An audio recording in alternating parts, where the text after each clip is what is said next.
Il s'appelait Edson, mais personne ne l'a jamais appelé comme ça. Un jour, tout ça sera oublié. Mais aujourd'hui, je te raconte. Pelé, l'enfant qui a inventé la joie. Il est né au Brésil en 1940. Son père était un joueur de foot, mais il s'est blessé durant un match. Alors, la famille a sombré. Pas dans la tristesse, dans la pauvreté. Edson cirait des chaussures pour quelques pièces. Il ne mangeait pas à sa faim, mais il rêvait quand même en roulant des chaussettes en boule. Ça suffisait. Un jour, il a vu son père pleurer. Le Brésil venait de perdre la Coupe du Monde. Il avait 9 ans.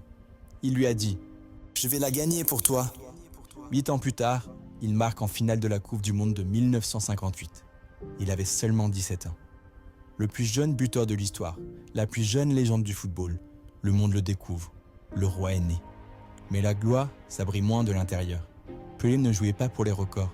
Il jouait pour danser. Il jouait pour guérir. Il jouait pour faire du ballon quelque chose de beau. Il a gagné 3 Coupes du Monde, marqué plus de 1000 buts. Il a résisté à des dictateurs, à la haine, à la douleur, aux crampons. Il a joué pour la paix dans les pays en guerre. Il a arrêté une guerre civile armée seulement d'un ballon. Mais l'histoire, elle ne garde que les trophées. Pas les bleus, pas les silences. On oublie qu'on l'a massacré sur le terrain. Il est sorti, boiteux, éteint, et il a dit « Je ne jouerai plus jamais une Coupe du Monde ».